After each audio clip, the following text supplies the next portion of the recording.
Nuhun wasta abdi sasada ti kelas 11 IPS 5.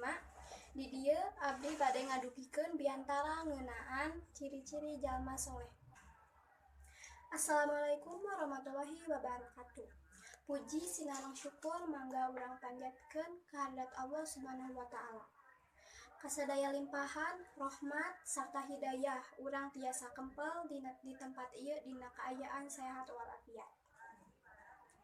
Sholawat sareng salam urang curah limpahkeun ka junjungan urang sadaya yakni Nabi Muhammad sallallahu alaihi wasallam.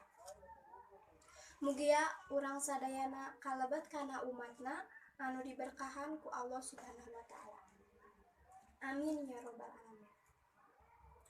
Hadirin anu dipika hormat, Bapak Kepala Sekolah anu kusim kuring dipika hormat, Ibu Bapak Guru sareng rencangan anu kusim kuring dipika hormat.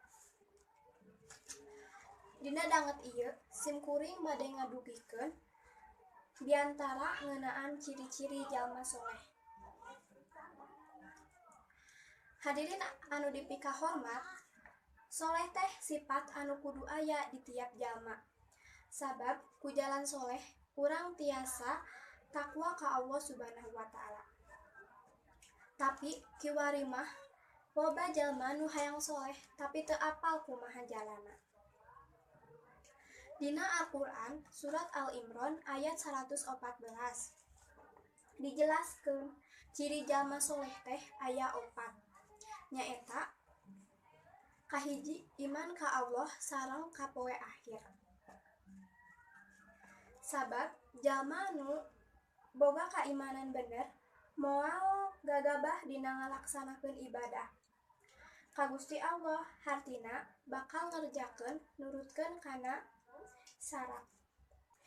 Jalma soleh anu percaya kana poe akhir oge bakal ati-ati dina ngalaksanakeun hiji perkara jeung bakal mikirkeun naon akibat anu bakal timbul dina eta perkara.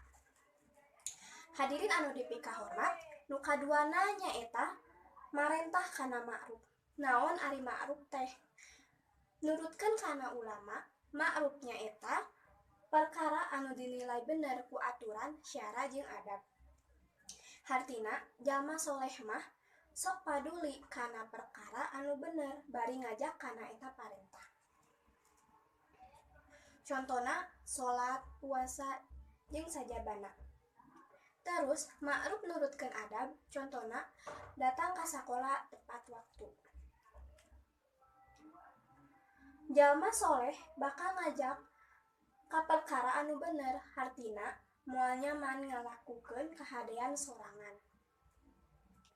Nu katiluna nyarek kana mungkar. Mungkar teh lalawanan tina ma'ruf.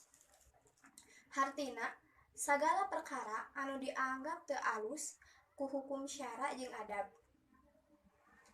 Jalma soleh mah moal ngalakukeun mungkar. Upama urang ningali hiji pamungkaran, mangka urang wajib nyarek kumaha wae carana supaya eta pamungkaran teu dipigawe. Anu dipika hormat, nu kaopatna naburu-bunuk kana kaalusan. Hartina tara nunda-nunda hal anu sifatna kahadean. Tapi aya nu leuwih penting lain saukur geuwat, tapi nu leuwih penting nyaeta ilmuna. Jadi percuma urang ngaburu-buru ari ilmuna kosong da hiji perkara kaalusan lamun teu make ilmu mah moal ditarima ku Gusti. Rupina sakitu anu kapihatur, mugia urang sadayana kaasup ka jalma soleh. Hapunten bilih aya basa nu kirang merenah larapna nyungkeun dihapunten. Wassalamualaikum warahmatullahi wabarakatuh.